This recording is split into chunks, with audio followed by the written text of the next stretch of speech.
Então, começando oficialmente agora, né? Estou gravando.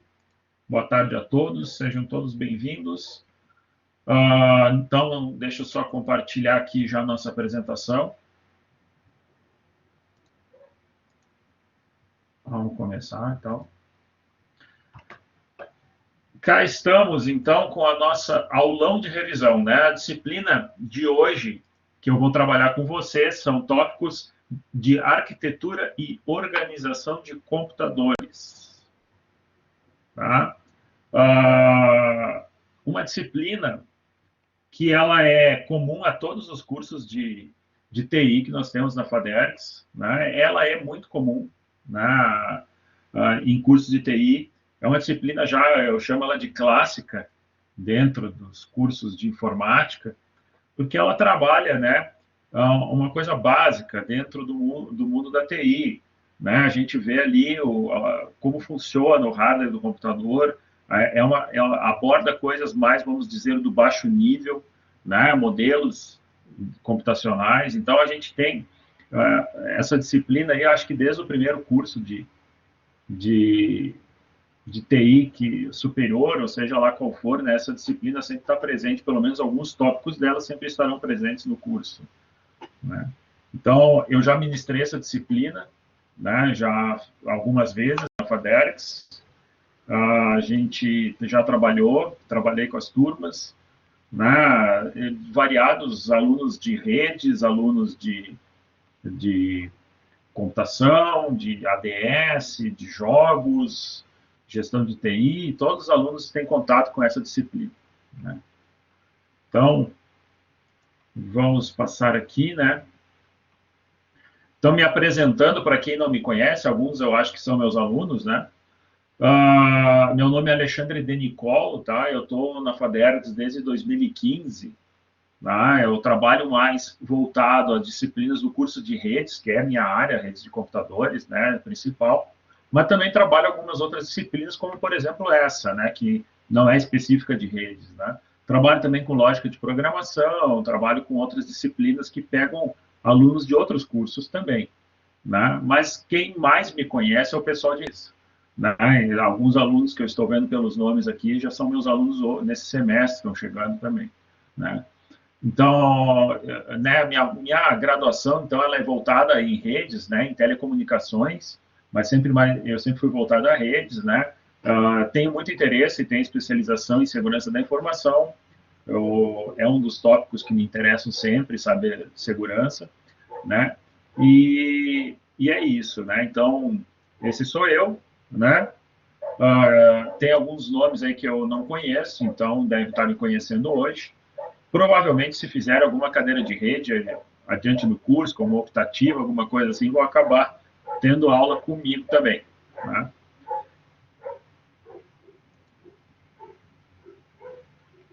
Então, nós temos esse programa, né, da FADERGS, né, de revisão, que vai tratar exatamente, vocês vão ver convites, né, de mais disciplinas. São disciplinas que vocês mesmos responderam com a pesquisa, né, com participação de vocês, disciplinas que a gente viu pelas respostas de vocês a necessidade de uma revisão, né, de uma aula, de a gente fazer esse programa, né, uma aula não muito longa, mas que a gente consiga abordar os principais tópicos que o professor considera importante, né, dentro daquilo que eu escolhi mais aquilo que eu vejo que os alunos têm mais dificuldades, mais dores durante quando eu ministrei a disciplina, e vocês vão receber convites de outras também, né, tem mais disciplinas, eu vou trabalhar mais uma na quinta-feira, que é Shell Script também, né? E os meus colegas professores aí também todos vão trabalhar alguma e vocês vão recebendo esses convites aí essa semana e a próxima. Então participem, né? Quem realmente está com alguma dúvida, cursou, mas gostaria de recapitular alguma coisa, ou eu já estou vendo alunos aqui que de repente nem cursaram a disciplina, mas por interesse estão aqui, e é legal isso, né? Já tem também, então, já vai pegar bons tópicos no dia que for cursar, vai relembrar, né, a disciplina, porque eu estou vendo alunos aqui que eu acho que não fizeram ainda. Né? Então, é bom para todo mundo. Né? Então, aqui é a contextualização, né, que vocês têm para ver sobre isso, né? Então, tem o objetivo de proporcionar um espaço de aprendizagem para revisar temas, e foi... Aqui está escrito isso que eu estava explicando para vocês agora, né? É uma aula de 1h30, né, que a gente vai até às 7 hoje, juntos, né? E a gente vai abordar temas da disciplina, é óbvio, mas de uma maneira assim de revisão, né? A gente vai resumir, né, os principais tópicos de um semestre dentro de uma aula, né? Não vai se abordar tudo, né? Quando vocês fizeram ou vão fazer, vocês vão ver que tem mais detalhes, mas eu preparei, acho que é a espinha dorsal da disciplina, né? Para a gente poder rever ou ver pela primeira vez juntos. A estrutura que nós vamos ter hoje é essa abertura que nós estamos tendo agora, né? Então, a contextualização, estou contextualizando o que vem pela frente. Depois, nós vamos para a aula em si, que é a atividade de aprendizagem. Então, nós vamos revisar conceitos, vou botar exercícios para vocês fazerem, né? Vamos fazer junto, vocês vão participando, vão tirando dúvidas à vontade e a gente vai seguindo, né? E aí, na finalização, a gente faz a revisão do que foi feito, foi visto, mais uma sessão de tirar dúvidas no fim, né? Principalmente nessa hora, né? Perguntas, e a gente finaliza aí, e espero que seja proveitoso para todo mundo, que vai ser sim.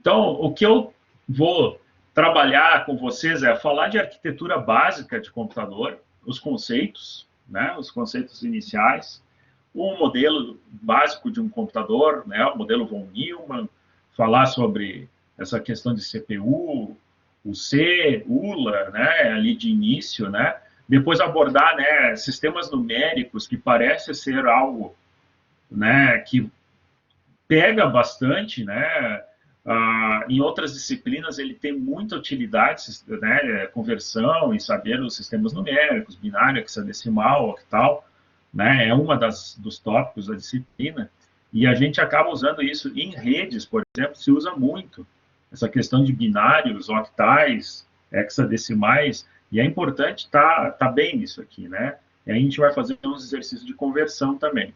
Trabalhar com portas lógicas também, eletrônica digital, né? Computadores são máquinas digitais, então a parte de álgebra booleana ali, básica, claro, portas lógicas, né? Expressões lógicas, expressões, né? De circuitos lógicos também, né? A gente vai fazer exercício também, vai montar um circuito ali rapidinho, de exercícios, né? E vamos falar de registradores também, que são memórias, né? Mas nós vamos ter uma prática também com um simulador chamado Savon, tá? Nós vamos brincar com ele. Nós vamos ver também um conceito de registradores, né? Uma arquitetura IBM PC Intel que eu vou falar dos registradores, né? Que, na verdade, memórias internas da própria CPU. Nós vamos ver né, a definição delas, como elas mais ou menos funcionam, né? E a gente vai fazer uma prática ali, brincando ali com algumas instruções básicas, né? E atribuindo valores, dividindo, fazendo uma aritmética com instruções, como se fosse a arquitetura, né? Instruções de assembler, de coisas assim, mas bem básica, né? Bem básica, assim, nesse simulador até ela é diferente do que é uma arquitetura normal, é mais só para a gente também fazer uma prática, né? Vocês participarem, né? Botar vocês a trabalharem um pouco, que vai ser bem interessante.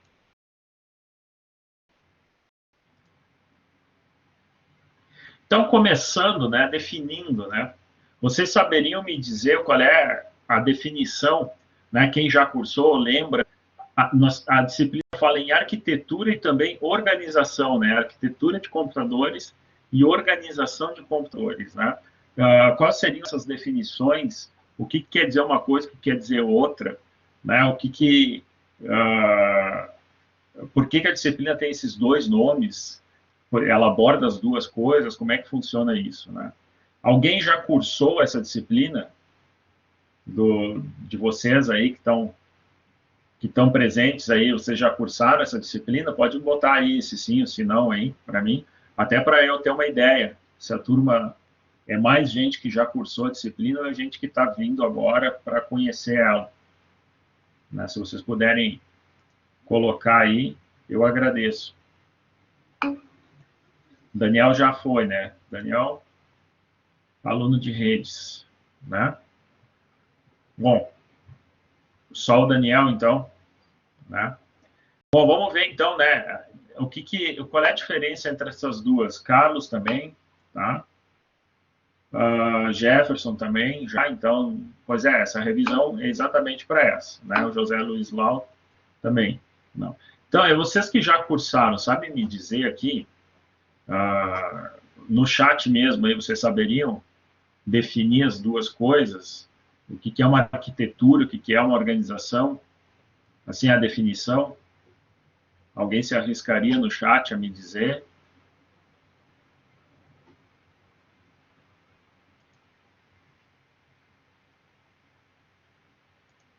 Não? Ninguém vai se arriscar aí?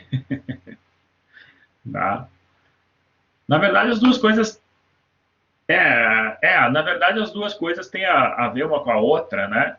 A arquitetura, né, é mais, por exemplo, depois nós vamos ver a definição oficial ali, mas eu vou explicar para vocês antes. A arquitetura é mais como, por exemplo, como que se tem as instruções, por exemplo, né? Uma arquitetura Intel, uma arquitetura ARM, como que tu tem as instruções ali, como é que eu faço uma multiplicação, por exemplo? Como é que são organizados os registradores dentro da CPU? Né? Essa é uma arquitetura. Né? Como é que está disponibilizado ali os meus registradores? É mais voltado para o lado do desenvolvedor, claro, falando em programação baixo nível, né? Falando em programação mais linguagem de máquina.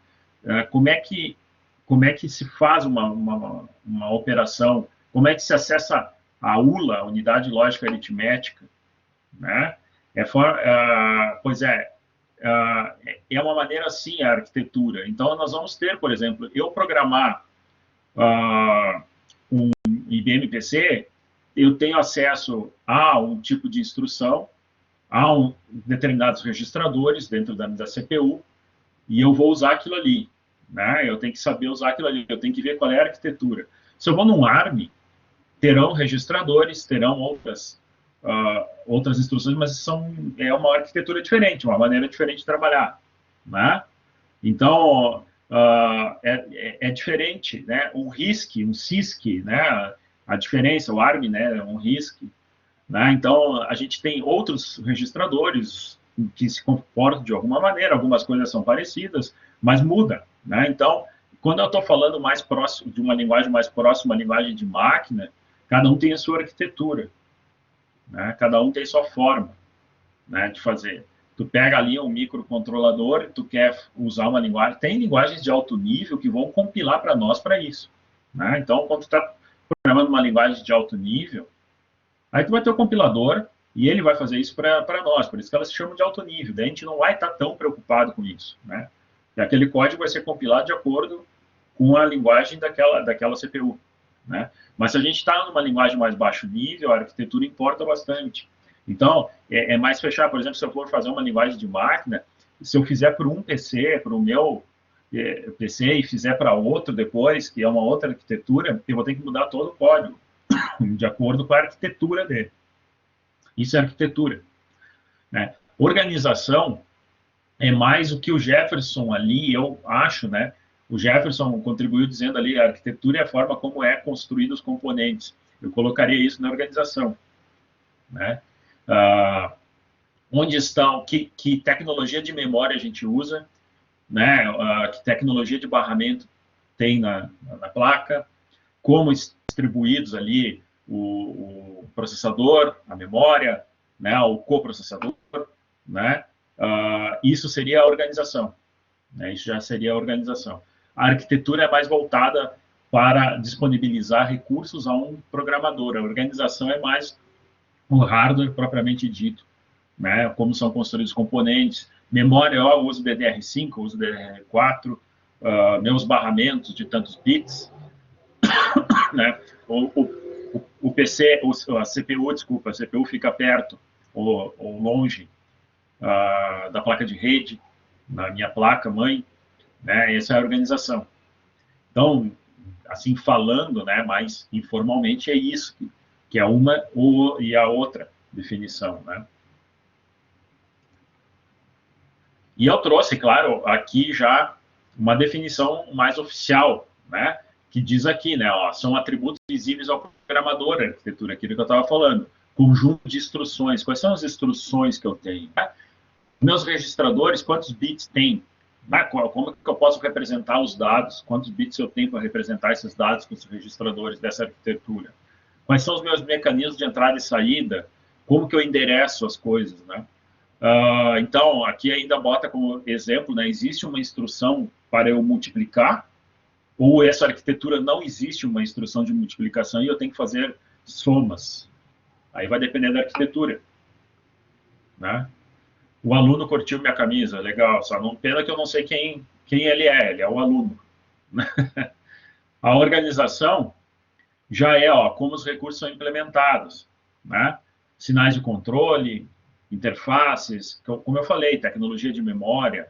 Então, aqui diz assim, existe uma unidade, né, de multiplicação no hardware. Né?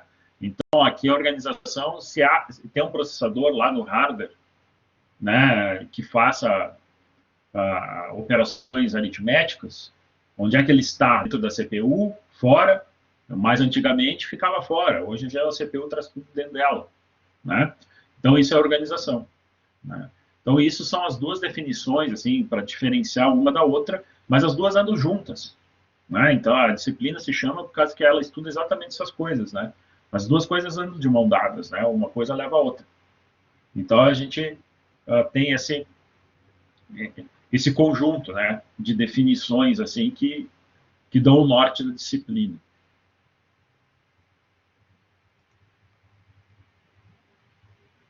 Aqui ainda coloquei mais, né? A arquitetura preocupa-se com a estrutura e o comportamento de vários módulos funcionais ao computador, né? E como eles interagem para atender às necessidades de pensamento do usuário. E a organização está focada na forma como os componentes, né, de hardware estão interconectados para formar um sistema computacional. Né, outras definições que eu trouxe para vocês aqui, mas que é aquilo que nós estamos falando até agora, né? O que é arquitetura, o que é uma organização.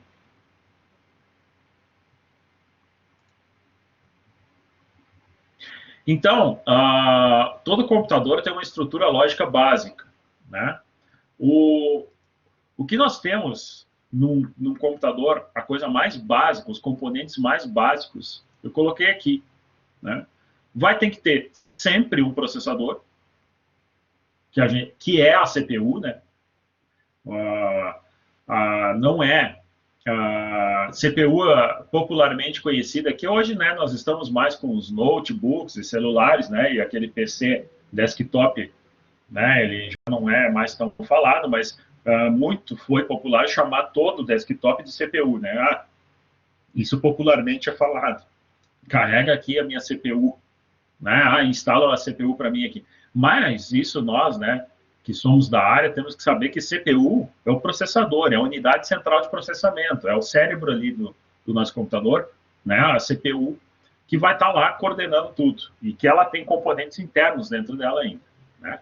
Todo computador tem que ter memória, né? Memória de armazenamento, memória volátil, né? Mas tem que ter memória. O processador tem que ter algum lugar para armazenar o que ele está fazendo. Né? Então, é obrigado a ter. Né? Então, isso é uma estrutura, não é novo isso, né? Não foi agora pensado. Né? Algumas mudanças aconteceram na CPU, né? Na maneira como a CPU trabalha, e criando várias CPUs, né? Vários núcleos, mas, teoricamente, nós temos o mesmo modelo que é o modelo von Neumann, né? Que é isso aqui. Circuitos de entrada e saída para dispositivos de entrada e saída de dados. Nós geramos uma entrada, queremos uma saída. E essa comunicação entre esses módulos, vamos chamar assim, né, dessa estrutura, é feita por barramentos. Barramentos que estão ali na placa-mãe, né, onde eles vão fazer os dados trafegarem entre CPU e memória, por exemplo. Né? Um dispositivo de entrada para a CPU tem que ter um barramento ali. Isso aqui são as estradas, né? São os caminhos para esses dados. Né? Então, nós temos o modelo mais tradicional, né? O modelo von Neumann, né? Ele diz lá, né, que tu tem entrada,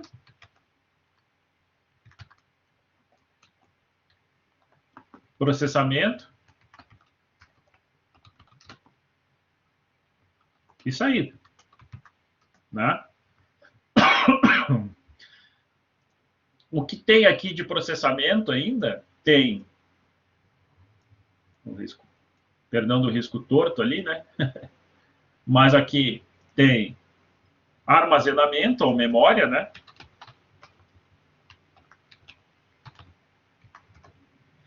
E esse modelo, se a gente for analisar, ainda é um modelo que a gente trabalha, né? E quantas coisas hoje em dia tem esse modelo, né? Antigamente era um computador, né?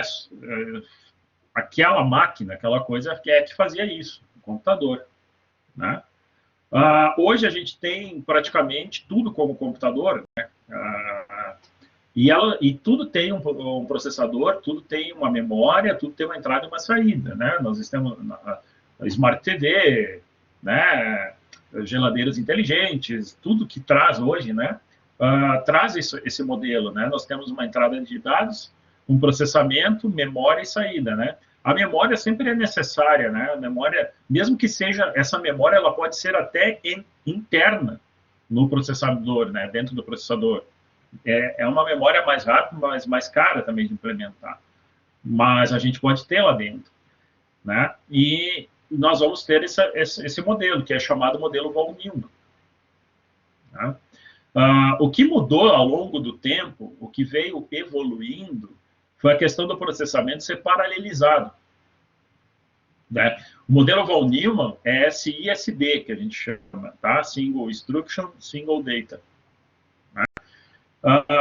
Mas, com o tempo, o que veio evoluindo para a computação de alto desempenho foi paralelizar os processos de processamento. É como ter mais de uma CPU na tua máquina. Todo mundo hoje, né, quando vai olhar um novo processador, um novo lançamento da Intel, um novo lançamento da AMD, quer saber quantos núcleos tem. Né? É assim que a gente pensa hoje, né? Já faz uns bons anos que isso virou o principal padrão de qualidade, né, de velocidade, é quantos núcleos esse processador tem, né? Isso é o processador simulando como se ele fosse vários processadores ao mesmo tempo. Então, paraleliza, né? Então, nós temos um processamento paralelo, vamos dizer assim, né? Como se fossem várias CPUs dividindo a tarefa, né? Dividindo a tarefa. Multithread já é uma outra ideia também de computação paralela, Daniel, que fazia até com o próprio uma CPU só que faz multithread. Né? É um processo de paralelização mais antigo, que também é bastante comum. Né? E outra maneira é ter várias CPUs, só que nos nossos casos, várias CPUs dividindo a mesma memória. Tá? Não... Perdão a tosse, hein? Paralelização de processamento utilizando a mesma memória. Isso nos computadores pessoais nossos, né? E celulares também e tal. Né? O que a gente tem em computação de alto desempenho hoje em dia, né? Os top 500, são paralelos aos CPUs, mas cada uma com seu acesso próprio à memória. Né? Então, cada CPU tem a sua própria memória em computadores de altíssimo desempenho no mundo. Aqueles computadores que ficam no top 500, que agora eu acho que voltou a ser do Japão, era da China até o ano passado, o top, né? Estados Unidos, é uma disputa isso. né? São os hipercomputadores, né? De alto desempenho. Então, o que eles têm é várias CPUs trabalhando, cada um com a sua memória. O que a gente tem num i3, num i5, num i7, num Ryzen, nesses processadores é vários núcleos, como se fossem vários processadores, né? Mas todos dividindo o mesmo acesso à memória, né? A memória é compartilhada, né? A nossa memória. Então, o que evoluiu foi isso. Mas continua sendo entrada, processamento, saída e memória. Qualquer computador, qualquer estrutura lógica de um computador tem isso. Os barramentos, não muda isso. Pode mudar o tamanho, pode mudar a arquitetura, pode mudar, mas isso não deixa de existir sempre, né? Então, desde esse modelo aqui, que é muito antigo, que foi no início até teórico do von Neumann, é assim. Memória aqui, memória não é só a memória RAM, tá? Em memória aqui, nós temos também, é óbvio que a memória RAM está presente, mas nós temos aqui o que nós vamos falar sobre eles hoje um pouco, né? Registradores, né? Nós temos a cache, que é um espelhamento do que nós temos na RAM, né? Nós temos a memória RAM, e ainda nós temos os discos, né? Vamos chamar de armazenamento externo, né? Hoje não é mais disco também, né? A gente vai ficando velho e vai usando termos... A gente ainda tem os discos, né? Mas o SSD está aí, né? Então, assim, ó, e armazenamento externo. Tudo isso é memória que o processador usa. Registradores vêm junto com o próprio... Na arquitetura da nossa CPU, na arquitetura do nosso processador, tem os registradores dentro, que são memórias de acesso muito rápido, mas que são as mais caras de implementar. E esses registradores dependem de quê? Da arquitetura da nossa CPU, né? E aí eles vão disponibilizar esses registradores de acordo com o que a arquitetura tem. A arquitetura ARM tem os seus registradores, a Intel tem os seus, e assim vai. São memórias que a CPU vai usar para quê? Para poder fazer as instruções. A CPU vai receber instruções e ela vai ter que armazenar esses valores, que é uma prática que a gente vai fazer no fim da aula, ela vai ter que armazenar os resultados dessas instruções por um tempo em registradores. É a maneira mais rápida de buscar também, é a memória mais rápida que tem. Então, esse tipo de trabalho com instruções, a gente usa os registradores, a CPU usa os registradores para isso. Já a memória cache tem as internas e tem as externas, né? Isso também evolui bastante, né? Isso vai evoluindo com o tempo. Vai tendo mais memória cache interna, alguma externa. Então, tem tantos de memória interna, o i9 agora foi lançado, tem tantos, né? A geração 10, tem tantos, tanto externo, tanto L1, L2, L3, L4, os níveis, né? E, na verdade, o cache são memórias de acesso mais rápido que a RAM, eles são espelhos do que está na RAM. Então, se está usando bastante, está usando muito, fica em cache aqueles valores. E ele busca no cache. Isso é muito mais rápido do que ele buscar na RAM. Também temos a famosa memória RAM, memória de acesso aleatório. Por que ela é de aleatório? Porque ela não é sequencial. Né? Random. Ela é tipo uma planilha de Excel. E ele vai armazenando os dados na memória RAM em diferentes locais. Não é sequencial numa linha, como se fosse uma fita, não é isso. Ela é de acesso aleatório. Ele vai usando as prateleiras que tem dentro da memória RAM e vai armazenando lá. Tá?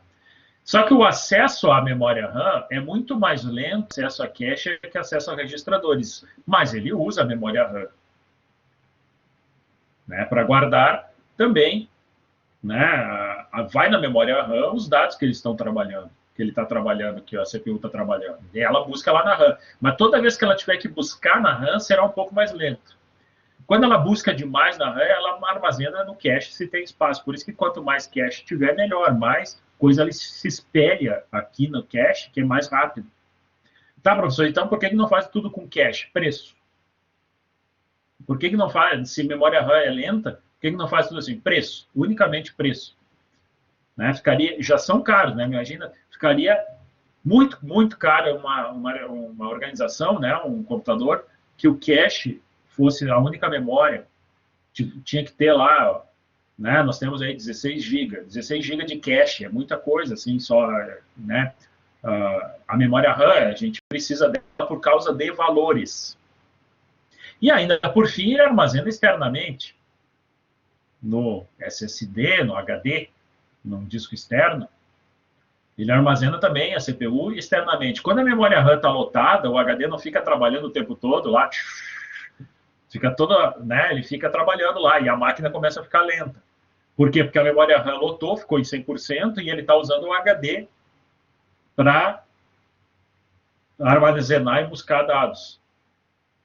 Então, na memória se divide com tudo isso, né, que a gente tem dentro disso aqui. Sim, no Linux também. A memória aqui a gente faz, né, no Linux tem uma partição de swap que a gente faz só para uso dessa partição para a memória RAM, para quando esgota a memória RAM. E no Windows nós temos um arquivo de paginação. É bem diferente um do outro, bem diferente um do outro. Mas nós temos daí um arquivo chamado arquivo de paginação no Windows, que a gente dimensiona isso. Só que com a tecnologia de hoje, nós temos bastante RAM. É difícil precisar usar externo. A não ser que tua máquina está muito cheia, está rodando muita coisa além da conta, ele vai usar e vai ficar lento. Tu vai sentir uma lentidão bem grande na máquina. Né? Mas a gente tenta não usar, que a CPU não use isso. Né? Antigamente, com menos memória, era muito comum ter que usar. Né? A gente até quando ia formatar e para instalar um Linux, botava-se uma boa porção de partição swap para ele. Hoje já ele nem usa, né? A swap, se tu estiver usando o básico do computador ali, nem precisa. Bom, mas essa é a estrutura lógica básica de computador, né? Essa estrutura nós temos em tudo, tá? Claro, falando num dispositivo móvel, ele não vai ter, tu pode até ter um armazenamento externo, né? Colocar nele externamente, mas ele trabalha com os registradores dele, com cache, com memória RAM, né? Agora, falando em CPU normal, servidores, essas coisas, né, nós temos armazenamento externo, que são um pendrive, um armazenamento externo, que pode ser usado também como memória para o processador trabalhar também. Isso não evoluiu, assim, como funciona não mudou muito até hoje. Claro, pode chegar aí os computadores quânticos, mudar tudo que nós estamos falando. Mas esse modelo von Neumann, ele perdura no tempo, como eu falei. O que evoluiu mesmo foi foi o processamento paralelo. O modelo von Neumann era um processador aqui, né? Nos processamentos paralelos são vários processadores aqui dividindo a tarefa, né, de forma paralela. Só que para isso precisa também uma programação especial, né? Chegou o momento que a Intel disse, agora a gente não vai mais aumentar só a frequência do processador. Eu vou colocar mais núcleos e vocês vão ter que programar assim. E aí tem as linguagens de programação paralelas. Isso também vale, né, o paralelismo assim vale também para placas de vídeo também. Né? Placas de vídeo também que são usadas. Né? Placa de vídeo também tem. Nós não temos um único processador, tem a CPU da máquina, mas nós temos uma CPU para o vídeo também. Nós temos CPUs em outros dispositivos, né? Principalmente as placas de vídeo que têm vida própria, que tem tudo isso aqui, né? Certo? Então, isso é a estrutura lógica que eu queria falar de início para vocês, né? Lembrando que barramentos são os caminhos que fazem... Por exemplo, como é que a CPU acessa a memória? Através de barramentos. As memórias externas, né? Mas tem barramentos internos também dentro da CPU. Fora que a CPU ela é dividida em unidade de controle, o C,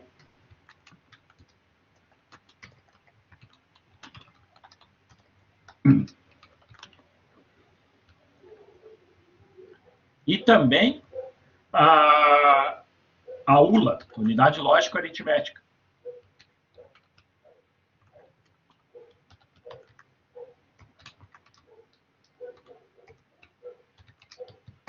certo? Dentro da CPU tem essa divisão. Toda CPU tem isso. E a unidade de controle ainda tem umas divisões internas também. A unidade de controle é aqui onde ficam os registradores, por exemplo, e outras coisas. A ULA, a unidade de controle é que aciona a ULA. Tá? Quando precisa de um cálculo aritmético, ele aciona essa unidade aqui que vai fazer a conta e devolver para você. As instruções são processadas aqui. Então, o ciclo da instrução começa na UC, usa o U2, próximo vai usar, assim, os registradores. Tem registradores de uso geral, que é o que nós vamos ver, e tem registradores de uso específico também, como o PC e o IR. Né? São registradores de uso específico para o ciclo da instrução. Tá? Mas nós temos a ULA. Mas aqui para nós, né? Então a CPU ainda ela é dividida em UC e ULA, tá? Mas o modelo von Neumann é esse aqui que mudou somente com o paralelismo do processamento, certo?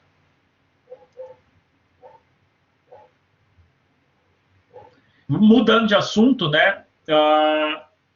Sistemas de numeração, né? Sim, também. O hardware junto com o sistema. O sistema operacional é o cara que faz o hardware ter vida, né? Exatamente. O conjunto de instruções que eu falo, o sistema operacional faz também. O ciclo da instrução, quem cuida disso aí tudo, o sistema operacional é que vai fazer esse hardware todo ter vida. Então, aqui o nosso próximo tópico também, né? Um tópico sensível, porque muita gente não sabe, né? Eu vejo em outras disciplinas, quando a gente vai fazer uso disso, dá problema na cabeça, dá tilt. Que são sistemas de numeração, o decimal, o binário, o octal e o hexadecimal. Por que só esses, né? Porque esses são usados na prática, na vida da TI. Pode ser um sistema de numeração, pode ser qualquer coisa, tá? Pode ser um de base 7, um de base 9, um de base 3, é só converter. Né? Mas daí eles não têm utilidade, nem existem, assim, a prática. Existem na matemática, mas não existe prática. Agora, esses aqui são usados. O decimal é usado pela gente, né? Nós, seres humanos, usamos muito o decimal. O binário faz os computadores funcionar. Tudo é binário dentro de uma máquina. Né? Tudo é binário.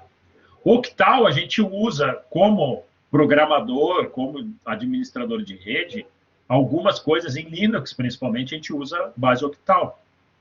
E hexadecimal tem muita coisa usada em hexadecimal. Até no tratamento com registradores pode-se usar hexadecimal.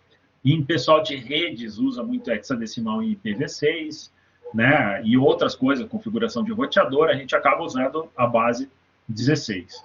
O que aqui o segredo é base 10, base 2, base 8, base 16, né? Isso aqui, então, são os algarismos, né? Que então, tem para representar os números. Né? Nota que o base 10 vai até o 9, o base 2 vai do 0 ao 1, o base 8 até o 7 e o base 16 até o F. Né? Pega letras, né? A, B, C, D e F, que é do 0 ao 15. Né? Mas o mundo da informática, o computador trabalha aqui, né? Base 2.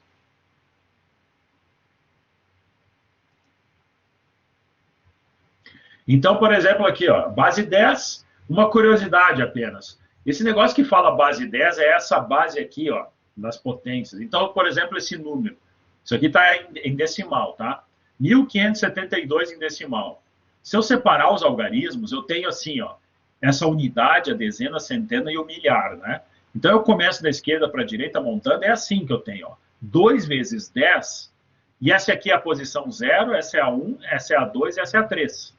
Então, eu boto assim, ó, o algarismo, 2 vezes a base 10, porque esse número é em base 10, na 0, porque é a posição 0. Aí eu faço mais o 7 vezes base 10 na posição 1, mais o 5 vezes base 10 na posição 2, que dá 10 ao quadrado ali, e mais esse 1 vezes o 10 na posição 3, 10 ao cubo.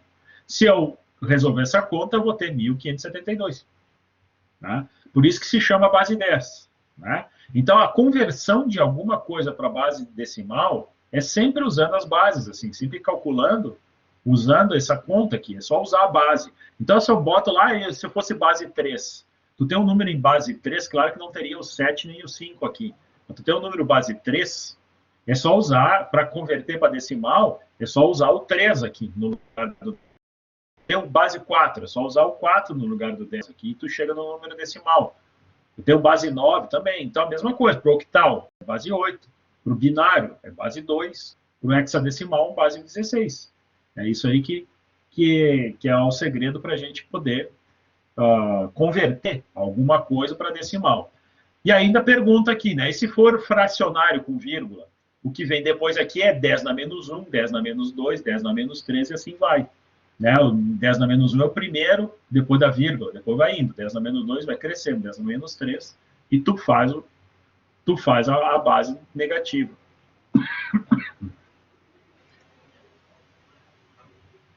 Então, isso aqui é o que eu estava falando antes. Tu tem esse número aqui, ó, 1101 em binário, e eu quero saber o que isso vale em decimal. Eu pego esses bits aqui e boto aqui, ó, 1 vezes 2 na 0, mais 0 vezes 2 na 1, mais 1 vezes 2 ao quadrado, mais 1 vezes 2 ao cubo. Né? É a posição 3, posição 2, posição 1, posição 0. Se eu calcular essa soma, dá 13. 13 é o equivalente decimal desse número binário aqui. E se for fracionário? 2 na menos 1, 2 na menos 2, 2 na menos 3, assim vai. Tu bota a vírgula aqui e vai somando daí 2 na menos 1, 2 na menos 3, e vai fazendo assim. Isso por isso que se chama base 2. Então, a conversão para decimal é... O do binário tem outro método de tabela, mas esse aqui é a conversão clássica, né? Do binário. Claro que quando é zero aqui, tu pode ignorar, porque 0 vezes alguma coisa sempre dá 0, né? Então, tu nem precisa calcular isso aqui, mas tem que somar com 2 ao quadrado aqui depois, né?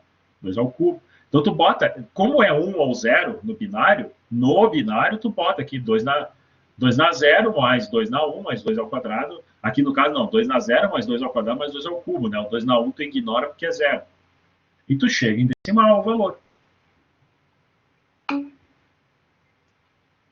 Sim, é 8 mais 4, né? Aí mais 0, mais 1. 2 na 0 é 1, né? Base 8, a mesma coisa. Base 8, eu vou com os algarismos do 0 ao 7, então esse número aqui, notem que a base, ela tem que ser fornecida aqui, né? Quando não é decimal, olha aqui, o número decimal, a gente não escreve a base. Quando não tem a base escrita, é decimal. Agora, se tem aqui, é porque a base é 8. Então, esse 347 não é um decimal, é uma base 8. Então, são algarismos octais aqui. Ah, eu quero ver qual é o valor em decimal. É só botar 7 vezes 8 na 0, mais 4 vezes 8 na 1, mais 3 vezes 8 ao quadrado. É a posição que eles estão. Faz essa conta aqui, 231 decimal. Então, 347 octal equivale a 231 decimal. Lembrando que se tiver uma vírgula, tu bota a vírgula aqui e bota menos 1, menos 2, nós vamos ver no próximo.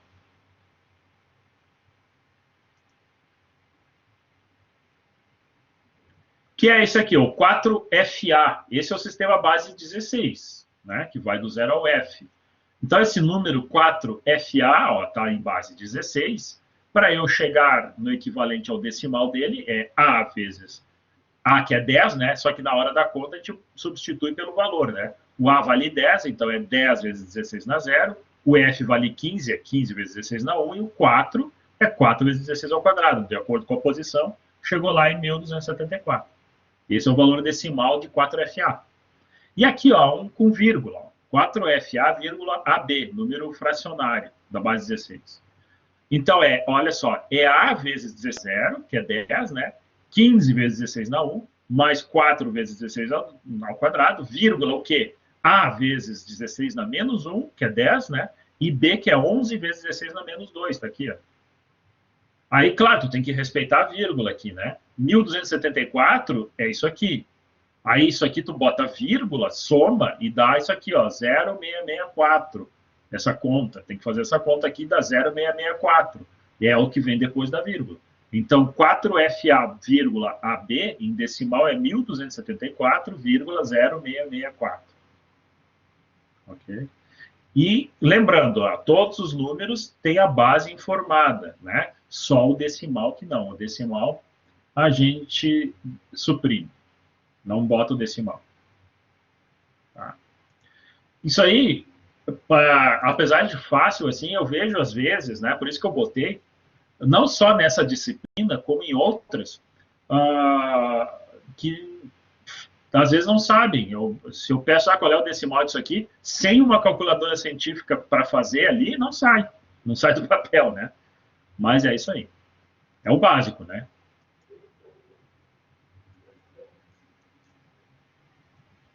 Então, ó, vocês têm aí 5 minutos agora para converter esses valores aqui. Claro, não vale a pena vocês fazerem isso aqui agora, convertendo direto, né? A máquina usa binário, Jefferson. Tudo é binário na máquina. Tudo é isso aqui, ó. Uma máquina, ela só entende isso aqui. A linguagem mais próxima da máquina é trabalhar com binários. Tu vai programar tudo 0 ou 1. Um.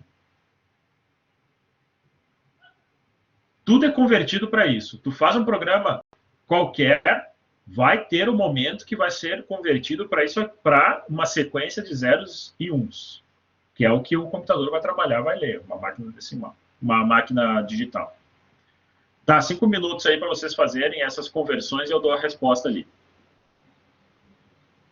Mas tentem, não usem a conversão direta, né? Pode até usar o calculador para fazer o cálculo, mas não a conversão direta de uma científica, né? Sejam honestos com vocês mesmos.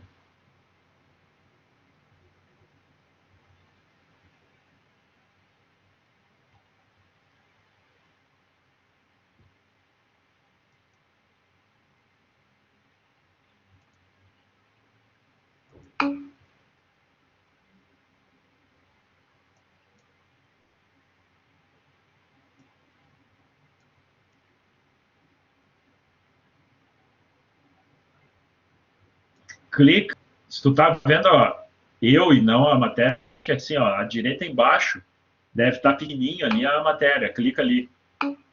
Estou mostrando desde o início da aula. Ah, olha só, tá minha imagem grande aí. No canto direito embaixo, pequenininho aí, do lado do chat, deve ter a imagem da apresentação. Clica nela.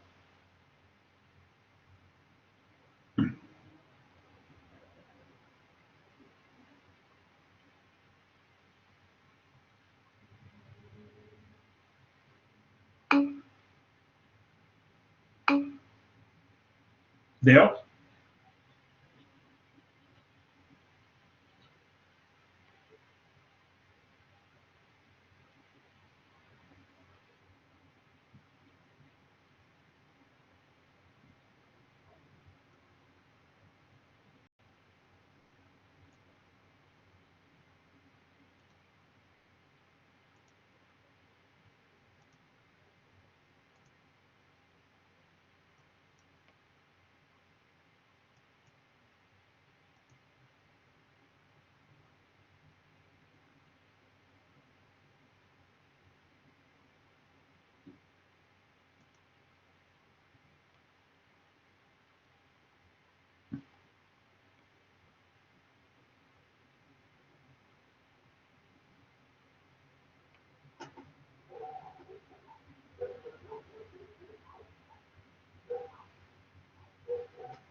Tu quer um exemplo?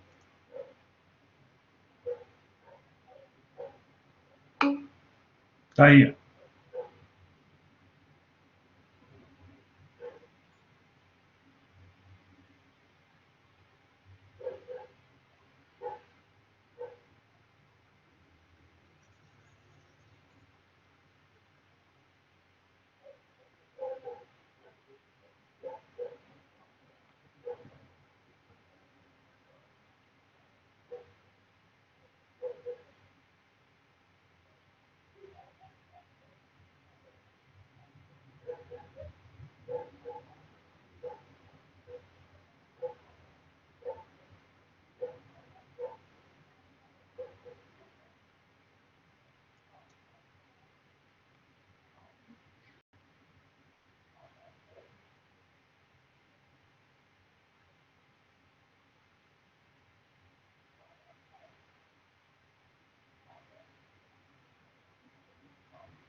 Então tá, tempo esgotado, tá? Quem conseguiu fazer, conseguiu.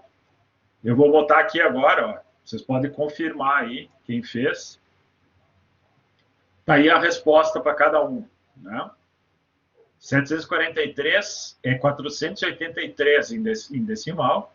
1AC2 dá uma conta, né? Mas dá 6.850 em decimal. E esse binário aqui é o 53 em decimal, né? É só usar aquelas técnicas de conversão ali, tá? Confirmam o que vocês fizeram e era isso aí. Lógica digital, pessoal, né? Então, ali, a partir daqueles binários, surge a lógica digital. Lógica digital é a base de qualquer eletrônica digital e da informática. Qualquer equipamento que se diz digital vai ter um circuito digital dentro dessa lógica. E o mais interessante disso é que essa lógica, ela surge lá dos antigos filósofos, né? Os pioneiros, o Sócrates, Platão, Aristóteles, eles criam uma lógica, né?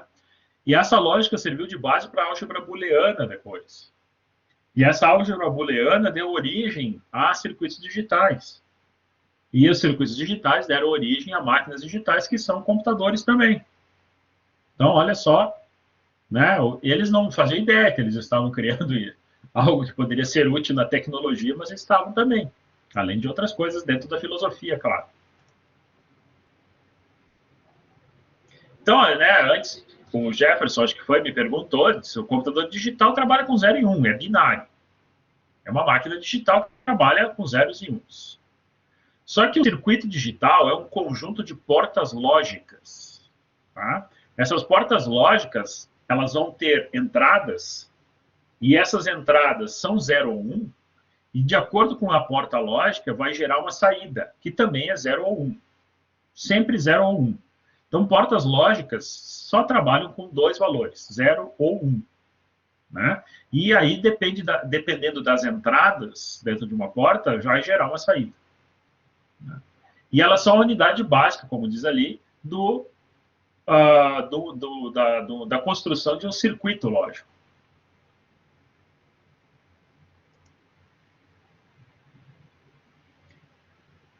Então, todas as operações, seja complexa ou simples, tá? No computador digital, são fisicamente realizadas por circuitos eletrônicos.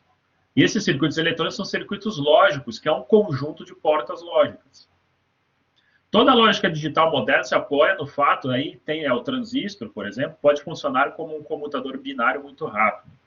Claro que aqui tem, para construir, né, essa porta lógica, é um conjunto de transistores, né, que aí quem é engenheiro de microeletrônica que acaba trabalhando nessa área, projetando os chips, né? Mas esses chips, esses processadores, isso que vocês, né, microprocessadores que a gente vê, é um conjunto de portas lógicas ali, que foram projetadas e depois feitas. Né? E os computadores, celulares, tudo que é smart, tudo que é digital, é um conjunto todo desses circuitos lógicos com essas portas.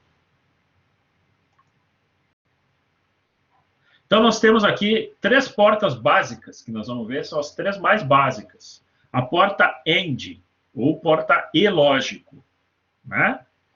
Ela só vai ser zero, verdadeiro é 1, tá? Falso é 0, tá?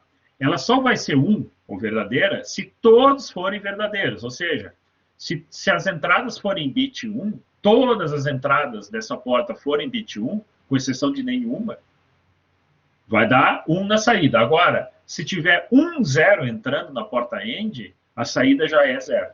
Não interessa as outras entradas. A representação dela numa expressão lógica é um ponto, como se fosse multiplicação. Ou sem nada também. Mas é um ponto que representa a porta AND, ou E. Como se fosse multiplicação, como diz aí.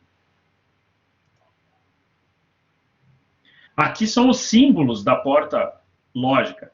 Pode ser assim, com E comercial. Pode ser assim, que é bastante usado para desenhar circuitos lógicos, né? Então, olha só, esse desenho aqui é de uma porta lógica E. A e B são entradas. Normalmente, são representadas as letras A, B, C, D, são as entradas. E o S, que é a saída dessa porta. Então, aqui vai entrar um bit aqui, vai entrar um bit aqui, vai gerar uma saída. Essa saída, numa porta lógica assim, como ela está aqui, a única vez que essa saída vai ser 1, vai ser quando o A for igual a 1 e B também for igual a 1. Em outros momentos, o A vai ser do 0 e o B ser ou o B ser do 0, a saída é 0. Essa é a representação gráfica dela. A expressão é assim, ó, S igual a A ponto B. A AND B, não é uma multiplicação aqui, nós estamos falando de relação lógica. A, então, A AND B. Isso aqui é tabela verdade. Tá? O que é tabela verdade? Tabela verdade, no caso aqui, são quantas linhas tem minha tabela verdade? 4. Por quê? Porque eu tenho uma variável de entrada e outra. Eu tenho, né, 2 entradas. 2, eu faço 2 elevado na 2, porque são 2 entradas. 2 elevado na 2 igual a 4. Então, vão ter 4 linhas. Aí eu faço assim, o que eu botar mais à esquerda aqui, eu vario assim, 0, 1, 0, 1. Vocês viram aqui, ó. E a outra, eu vou variar 0, 0, 1, 1. Se tivessem uma outra variável, que nós vamos ver o exemplo, vai ser 8 linhas, porque 2 elevado... Se tivesse um AND C aqui, por exemplo, a tabela verdade seriam 8 linhas. 2 elevado na 3. Aí teria 0, 1, 0, 1, 0, 1, 0, 1, depois 0, 0, 1, 1, depois teria assim 0, 0, 0, 0, 1, 1, 1, 1, variando, né? E aqui é a saída resultante, né? E quando o A ou o B forem 0, ó, dá 0. Ó, o A aqui é 0, dá 0. O B aqui é 0, dá 0. Agora os dois é 1, ó. 1 e 1. Aí deu 1. Tá? Um exemplo é isso aqui, ó. Aqui, vamos dizer que é um interruptor aqui, outro interruptor aqui, e aqui é uma lâmpada. Então, essa lâmpada só vai ter corrente, só vai funcionar se as duas chaves estiverem fechadas. Se só fechar o A, o B abre o circuito. Se só fechar o B, o A abre o circuito. Agora, quando A e B forem fechados, ou seja, viram 1, aí a lâmpada aqui acende e vira 1. Então, isso aqui é um AND, né? Elas estão em série, esses dois interruptores, só vai fechar circuito aqui se A e B estiverem fechados. Só assim a lâmpada acende. Que é o caso aqui, quando A e B forem 1, a saída vai ser 1, que seria a lâmpada, por exemplo, aqui.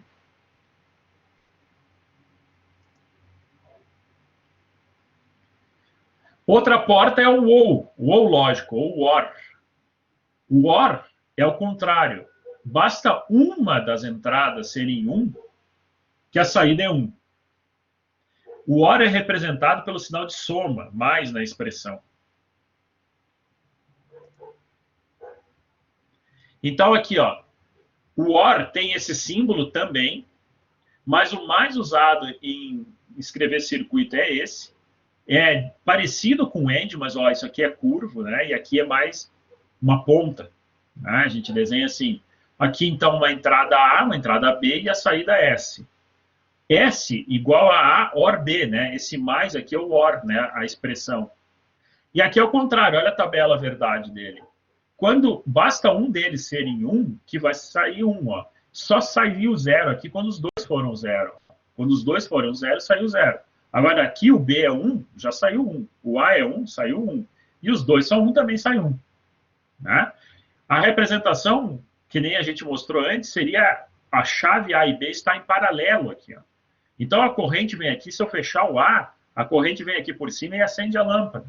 Se eu fechar só o B, a corrente vem aqui por baixo e acende a lâmpada. Se eu fechar os dois, a corrente se divide, mas vai acender a lâmpada. Então, essa ligação em paralelo aqui representa uma porta OR. Tanto um ou o outro, se tiverem ligado, a saída é verdadeira. Né? Ligada é 1. Então, é ao contrário do AND, né? Basta uma delas, só vai ser 0 quando todas forem 0. Essa é a porta lógica OR.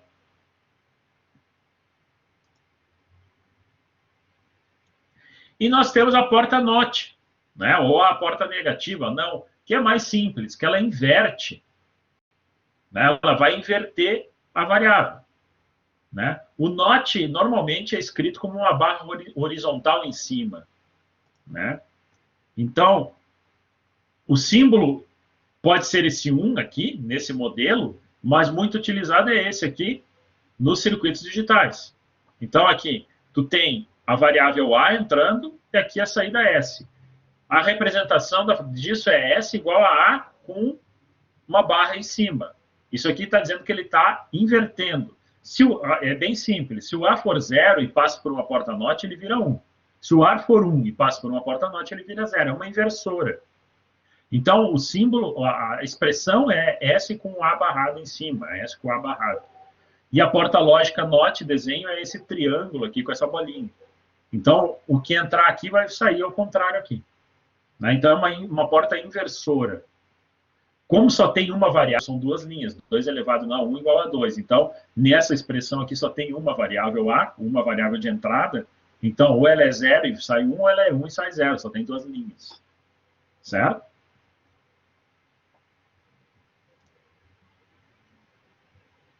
Claro, aqui, quem nunca viu isso vai exigir agora aqui, né? Mas como ficaria a tabela verdade, eu já vou mostrar isso aqui. De S igual a A, OR B, AND C negado. Como é que a gente acha a tabela verdade dessa expressão aqui? Então, eu tenho quantas variáveis eu tenho aqui de entrada? A, B e C. Eu tenho 3. Minha tabela verdade vai ter 8 linhas, por causa que eu tenho A, B e C. 2 dá 3 igual a 8.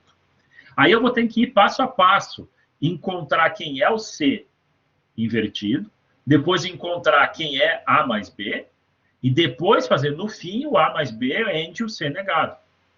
Que aí vai me dar a saída final desse circuito. Qual é que vai ser a saída final? Todas as possibilidades. Né? A tabela verdade mostra todas as possibilidades de saída de acordo com as entradas. Tá? Eu tenho a tabela verdade aqui. Ó. Então, olha só, até aqui no C é a montagem da minha tabela verdade. No C aqui, eu botei mais à direita, o B está no meio, o A está mais à esquerda. São 8 linhas, porque é 2 dá 3. Então, olha o C. O C, que é a mais à direita, fica variando de 0, 1, 0, 1, 0, 1, 0, 1, 8 vezes. O B varia de 2 em 2, 0, 0, 1, 1, 0, 0, 1, 1. Já o A varia de 4 em 4, 0, 0, 0, 0, 1, 1, 1, 1. Essa é uma maneira de a gente montar todas as possibilidades possíveis de entrada. Então, aqui estão mapeadas, em cada linha, todas as possibilidades possíveis de entrada. Aí eu quero saber a minha saída final. Passo a passo, eu vou fazer o seguinte. Eu vou pegar aquele... Ó, essa é a minha expressão final. Eu botei esse apóstrofe aqui e não um barrado em cima, que também vale. Tá? Então, o C invertido é só inverter. Aqui é 0 vira 1. Ó. 1 virou 0, 0 virou 1. Então, eu inverti. Ficou 1, 0, 1, 0, 1, 0, 1, 0, 1, 0, 1, 0. Esse C aqui, a coluna dele fica invertida. Aí eu vou atrás de quem agora aqui? Ó? Do A, OR, B. Aí tem que fazer um OR entre A e B aqui. 0 com 0 dá 0, né, no OR. A, 0, ó, 0, 0, deu 0 de novo. Agora aqui, ó, o B é 1, dá 1. O B também é 1, dá 1. Todas as outras dá 1, porque ó, o A aqui é 1, o A aqui é 1, aqui os dois são 1, deu tudo 1. Só deu saída 0 nas duas primeiras, que ambos eram 0. O OR só é 0 quando todos forem 0.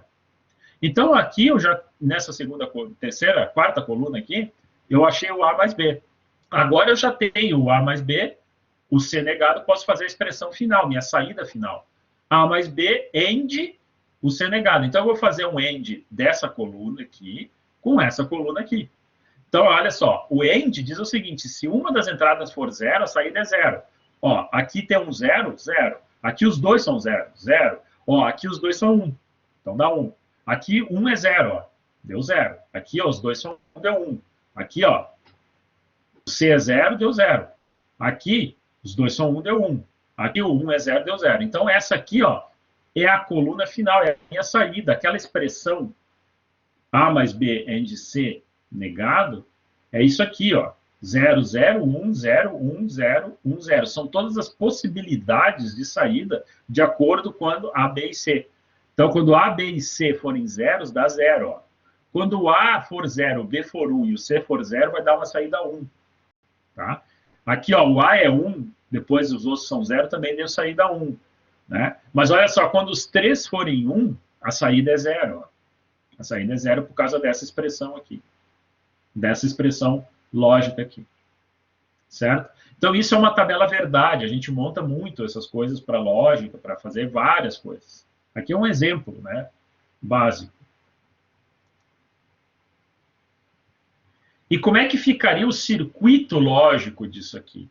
Nós temos uma porta OR entre A e B, uma porta AND e uma porta NOT no C. Como é que ficaria o desenho do circuito lógico disso aqui? Está aqui, ó.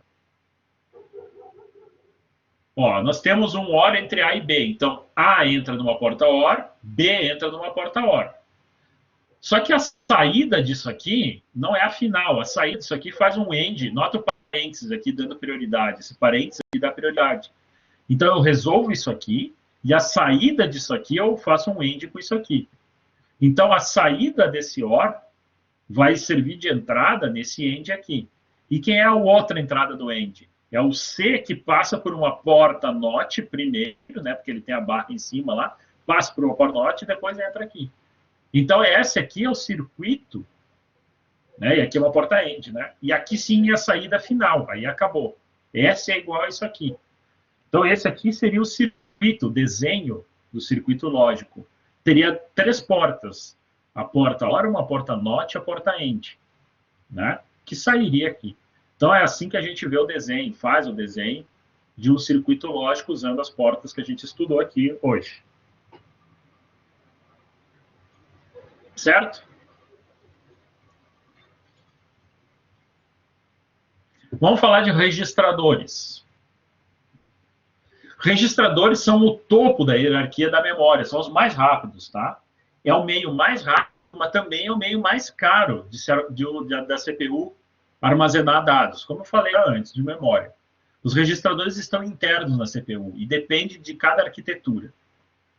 Tá? São circuitos digitais, sim, né, que vão armazenar e deslocar informações binárias, tipicamente usados como dispositivo de armazenamento temporário. Né? A CPU vai armazenando de forma bastante dinâmica nos registradores as instruções e os resultados das instruções. Os registradores são utilizados na execução de programas de computadores, disponibilizando em um local de armazenamento de dados. Então, registradores dependem da arquitetura, mas são memórias, tá, dentro da CPU que a CPU usa. Qualquer coisa. A CPU tem um monte de porta lógica. A ULA é um monte de porta lógica. Tua calculadora, teu celular é um monte de porta lógica. Tudo isso é tu vai olhar um manual, alguma coisa, vai ter aquele desenho das portas lógicas. Tu vai encontrar portas AND, portas OR. Se tu depois olhar no Google ali, procura por circuitos lógicos ou procurar ali, né, a memória de uma CMOS, por exemplo, tu vai encontrar lá desenho de porta lógica no circuito. Certo? Então, registradores são isso. Na maioria dos computadores modernos, quando da execução das instruções de um programa, os dados são deslocados da memória principal para os registradores. Memória principal é a memória RAM. Então, as instruções que eles utilizam, esses dados, são executados pelo processador e, finalmente, os dados são movidos de volta para a memória principal. É uma tecnologia com custo elevado. O registrador é a memória ali que o a CPU usa rapidinho. Ela tem que armazenar alguma coisa, tem que buscar ali um resultado de uma instrução, ele precisa armazenar ali para usar em outra instrução, ele vai usando os registradores para isso.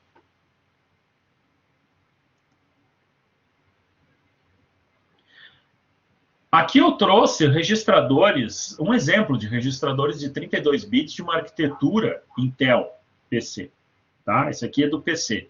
Do computador, um i3, um i5, um i7, um i9, esses processadores, AMD também, arquitetura PC, né? Não há, né, de celular, essas coisas, tem outros, mas eu trouxe alguns aqui. Os de 32 bits são os registradores conhecidos são X, BX, CX e DX. São registradores de uso geral, que ele usa como memória. Eles têm esses nomes aqui, acumulador, base, contador, registrador de dados, mas isso aqui são nomes antigos, ele usa geral. Né? Eles têm esse nome, mas eles são de uso genérico. Tá? E os de 32 bits tem um E na frente. Então, o AX é 16 bits. O E na frente, extended, tá? De 32 bits. Então, EAX, EBX, ECX, EDX, a CPU tem como registro de 32 bits. Então, é assim, ó. O EAX é um registrador que armazena 32 bits. O X pega a metade final dele, que é o registrador de 16 bits. Dentro do AX, nós temos o AH e o AL. O H é de alto aqui, de high. Então, 8 bits, os primeiros 8 bits desses 16. E o AL é os últimos 8 bits desses 16. Ou os últimos 8 bits do 32 aqui. E o AH é os primeiros 8 bits do AX, né? Não do EAX, do AX. Então, né, EAX 32 bits, AX 16, AH os primeiros 8 bits do AX, e AL, os últimos 8 bits do AX. Isso vale para o BX, para o CX e o DX também.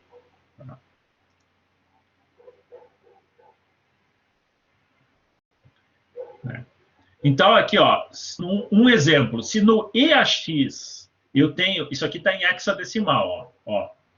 Se no EAX... Isso aqui tem 32 bits também, tá? Se no EAX eu tenho ABCD 1, 2, 3, 4 armazenado no EAX... AX vai ter a metade final, 1, 2, 3, 4. Meu AH vai ter a metade inicial do AX, 12. Isso aqui, ó. Meu AL tem o final, 34. Tudo em base hexadecimal que eu mostrei aqui, tá? Poderia estar escrito em decimal, mas em hexadecimal fica melhor. Então, eles se dividem assim, os registradores da arquitetura. Tá? E isso vale para todos, ó. O EAX, o EBX, o ECX e o EDX. Todos têm a mesma coisa. O DH.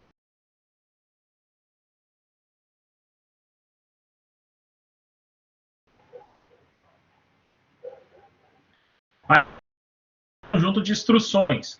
E claro, só lembrando que tem o RAX, o RBX, o RCX, o RDX, que aí são os de 64 bits. Né? Então, tem registradores de 64 bits, que são o RAX, RBX, que pega... O EAX é a metade final do que o RAX armazena, que é 64 bits.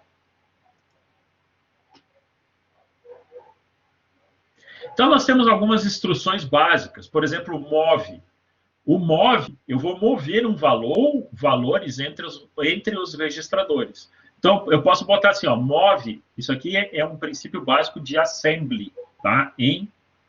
Com instruções PC.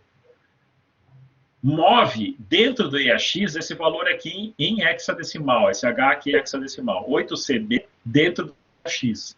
Então, ele vai mover o que eu botei aqui para cá. Então, o EAX vai começar a armazenar isso aqui. Se eu fizer assim, ó, move ECX, EAX, ele vai pegar o que está no EAX e jogar para o ECX. Tá? O que eu não posso fazer é isso aqui, ó, move o EAX para dentro de um número. Aí não tem, né? O destino não pode ser um número, né? E nem mesmo o destino pode ser algo que armazena em menos do que o maior, né? Eu boto um registrador de 32 bits e mover tudo ele para dentro do AL, que é 8. Não dá, né? Então também não dá. Instrução move é para mover os dados entre os registradores. Tá? A instrução de somar os valores. Então, tu bota assim, ó, add o que está armazenado no EAX com o ECX. Ele vai somar e vai armazenar dentro do primeiro, dentro do EAX, o resultado. Então, se aqui tem 2, aqui tem 3, ele soma 5 e vai armazenar 5 dentro do X. O add. Tá?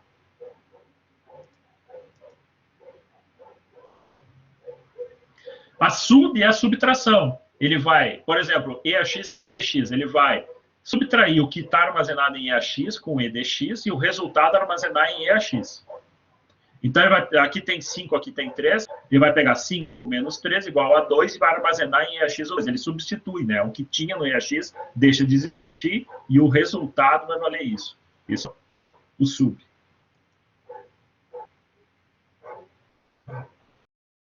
E o DEC também, que é de incrementar. Então, se eu boto INC EAX, ele incrementa o EAX em 1. Se eu boto DEC EAX, ele decrementa o EAX em 1. EAX igual a EAX mais 1, EAX igual a EAX menos 1. O INC e o DEC. Também temos as instruções de multiplicação e divisão. Mul, ele multiplica os argumentos, só que aqui ele multiplica, tu não bota todos os argumentos aqui, tu só bota um. Ele vai usar o AX como base para multiplicar o valor. Não vou me aprofundar muito nisso aqui, que é mais maçante. O div é outra para dividir, é uma instrução para dividir. Então, ele divide, a gente usa em registradores. Ele vai dividir valores no registrador.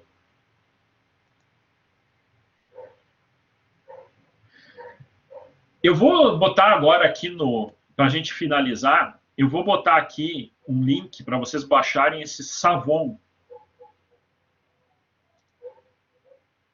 e executar. É um executável, tá? Vocês executarem na máquina de Deixa eu copiar o link aqui. Ó, tá aí no chat. Tá? Ó, foi. Baixem. É só executar, é baixar o executável e executar isso aqui. É um simulador de arquitetura von Neumann. Tá? Esse simulador é o seguinte aqui, ó. Ele simula uma arquitetura, ó. Tem o registrador RA, o RB, o RC e tem um acumulador AC, tá? Aqui são os conjuntos de instruções que a gente tem entre os registradores. O set é para a gente setar um valor no registrador. Depois a gente pode mover de um registrador para outro, adicionar o conteúdo de um com o outro, subtrair o conteúdo de um com o outro, multiplicar e dividir. Os resultados dessas instruções, tudo cai no AC.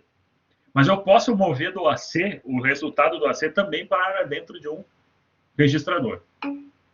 Tá? Espera aí, então. Espera aí.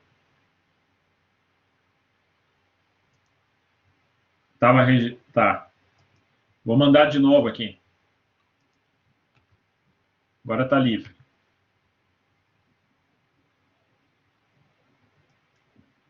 Tá? É o mesmo. Podem entrar agora lá, que agora vai. Tá?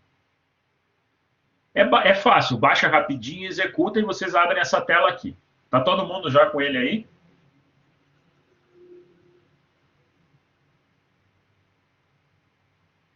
Então, vou botar uma atividade para vocês agora para iniciar, bem simples. Ó. Vocês vão fazer 3 instruções, essa é muito simples, 3 instruções, e no final, vocês vão ter que ter RA igual a 1, RB igual a 2 e RC igual a 3. 1, 2 e 3, com 3 instruções. Olha só, onde é que tu faz as instruções? Aqui. Aqui, ó, é a ordem, vai aparecer as ordens. Quando vocês dão um OK na instrução, aparece aqui ela. É a ordem com que ela vai ser executada. Como é que eu executo a instrução? Depois de todas as instruções feitas, tu vem em carregar, ele vai carregar isso para a memória. Aí, quando habilitar aqui simular, tu vai clicar em simular. Aí ele vai executar, vocês vão ver que aqui, esse aqui é a ULA, né? Então, um registrador vai estar aqui, outro aqui e aqui o AC. No final vai ter o que aqui? Esse é simples. 1, 2 e 3 tem que estar, né? Vocês vão usar 3 instruções, é a instrução 7. Né? Simplesmente a instrução 7, vocês vão conseguir fazer isso. Né? Então, façam aí, mas é isso que vocês vão fazer. Ó. 7, 1 no RA,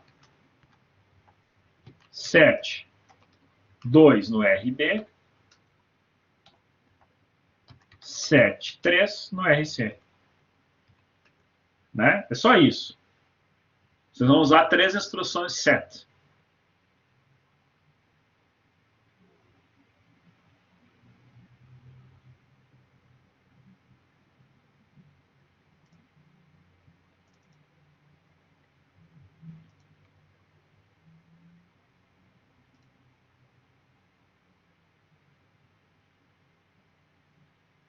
Conseguiram?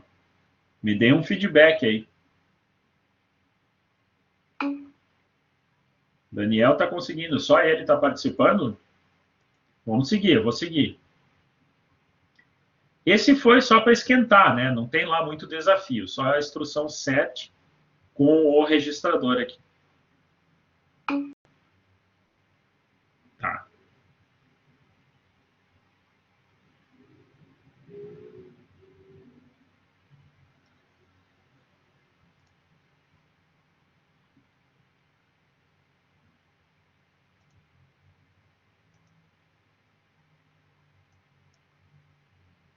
Eu vou compartilhar com vocês aqui, ó, para vocês verem esse aqui. Já vai aparecer na tela aí. Ó.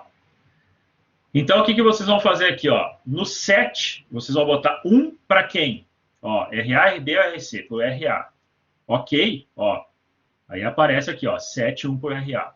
Aí eu vou 2 para o RB. Vou vir aqui RB, dar um ok. 7, 2 para o RB. E 3 para o RC. Vou dar um ok aqui. 7, 3, RC. Tá? Aí, feito isso, eu vou carregar. Ele carrega para a memória aqui, ó, as instruções. E aí eu habilita simular. Eu vou simular. Aí vai, ó, vocês vão ver que ele vai executar, ó, 1 para o RA, aqui aparece, ó, 2 para o RB e 3, vai aparecer 3 para o RC. Tá? E o acumulador fica zero, porque não foi feito nenhuma conta. Acabou. Final da simulação. Era isso. Já deu. Certo? E essa era a primeira, com 3 instruções 7. Agora, por exemplo, eu quero somar 2 mais 3. Vou mostrar para vocês aqui. Tá? Vocês podem fazer depois uso, eu vou deixar uns exercícios para vocês. Vou fazer 2 mais 3. Vou limpar, vou reiniciar aqui. Está tudo zerado. Então, olha só, eu posso botar o valor 2 no RA, pode ser no RB também, né?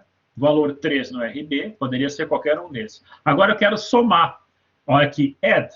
Soma RA com RB. E a terceira instrução aqui, ó, add RA com RB.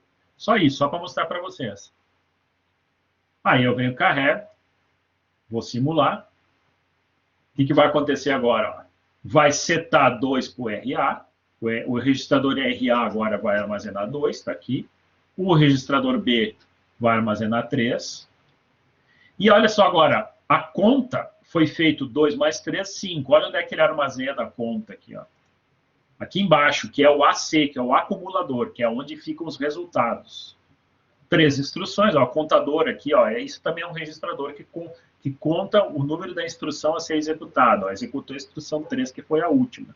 Então, AC, ó, ficou valendo 5 agora aqui. Ficou valendo 5. Eu posso pegar e mover isso aqui, zerar o AC de novo, mover ele para o registrador C, por exemplo, alguma coisa assim. Tá?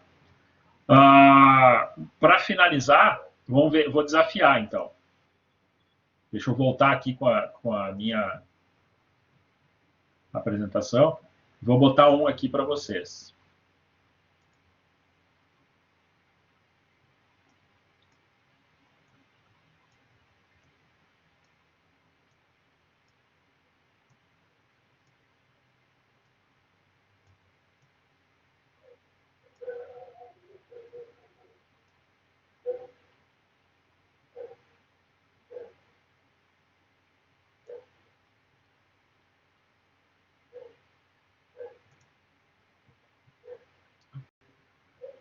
Como é que a gente faz para somar? Esqueça essa parte aqui. 2 mais 4 mais 6.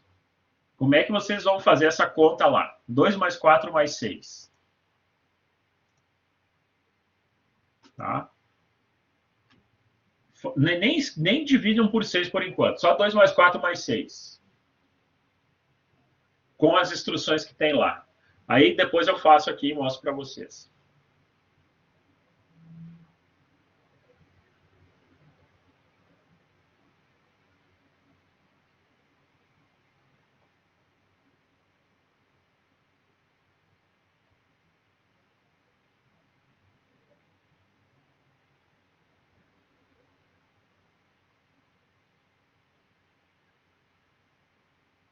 Não existe uma só maneira, né, de se pensar isso. Dá para fazer, vai ter várias. Eu mostro uma.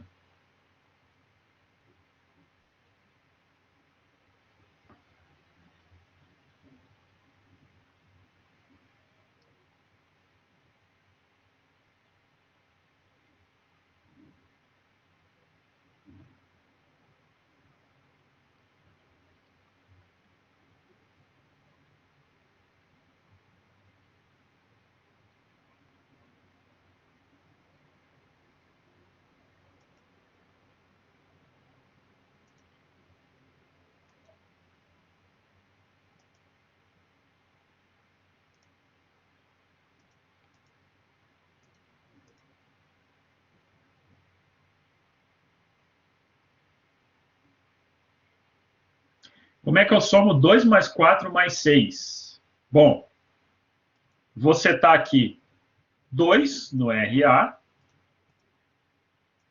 3, 2 mais 4, né? Desculpa, mais 4 no RB. Só que não existe aqui uma instrução que some 3 registradores, né? Ó, eu somo um registrador com o outro. Então, em vez de eu setar o 6 agora, eu vou somar esse 2 mais 4. Vou somar RA, que é 2, RB, que é 4, tá? E vou, vou fazer isso aqui. Daí ele vai fazer o quê aqui? Ó? 2 mais 4 vai ser igual a 6. Eu vou carregar isso aqui e vou simular.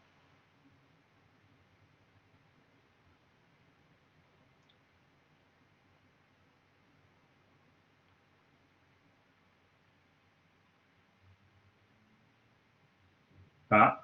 No final da simulação, ele setou. Agora eu vou fazer assim, ó. Eu não botei aqui, eu tinha que ter botado o edge aqui, perdão.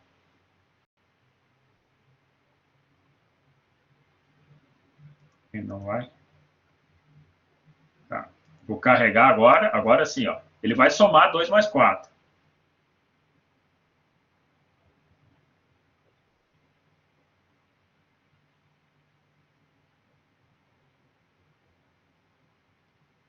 Ó, o acumulador está com o resultado da soma. 2 mais 4 igual a 6. Mas eu tenho que somar agora mais 6. Né? Eu tenho que somar isso aí com mais 6 ainda. Então, agora eu vou vir aqui, vou mover o conteúdo do acumulador para o RC, por exemplo. Tá? Vai continuar. Então, o RC armazenou o resultado de 2 mais 4. Agora eu posso vir aqui e eu tenho que somar com mais 6 esse resultado. Então, eu vou vir aqui no 7, por exemplo, 6, e vou botar no RA esse 6 aqui. Então, agora o RC vale 6 e o RA vale 6. Eu vou somar de novo. Add RC com RA. Agora sim ele vai fazer 2 mais 4 mais 6.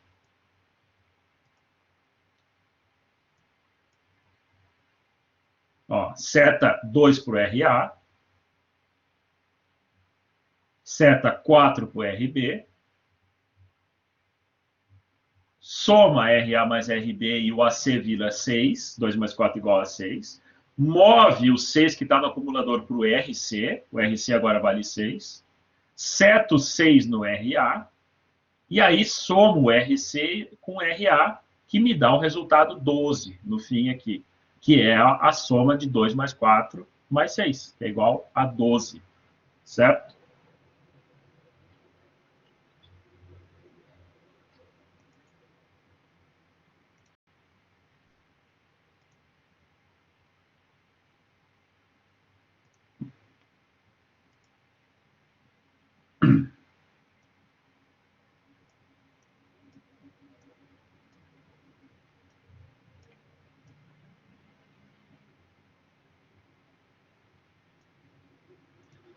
Então, pessoal, com isso a gente encerra, agradeço a presença de vocês, né? Então, de finalização, né, concluindo, a gente viu que a estrutura básica de um computador consiste em CPU, memória, barramentos, dispositivos de entrada e saída. Os computadores digitais operam em operações binárias, sempre em base 2, né? Outros sistemas numéricos são usados por programadores administradores, o octal e o hexadecimal. Os registradores são circuitos lógicos que atuam como memória de acesso rápido, né, no topo da hierarquia, né? E utiliza a própria estrutura para realizar o ciclo das instruções.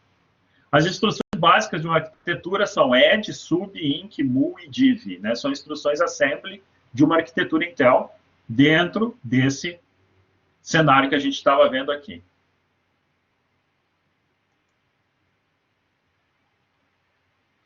Né, livros que tem de referência básica para isso, né, o Stalins tem um livro sobre organização e arquitetura, o Tannenbaum também tem, e tem mais essa que está no plano de ensino que eu peguei lá, que é da Anne Grazielli Correia também. Tudo isso vocês têm acesso na biblioteca online. Essa apresentação vocês vão ter ela. Tá? E aqui fica o convite para vocês avaliarem a aula de agora. Né? A gente vai encerrar. Vocês podem ler com o QR Code ou entrar aqui nesse link e fazer a avaliação da aula de agora. Convido todos a fazer isso e agradeço a presença de vocês aí nessa nossa revisão rápida, né? A revisão rápida de alguns pontos dessa disciplina. Mas, por favor, façam agora, hein? Façam a avaliação, por favor.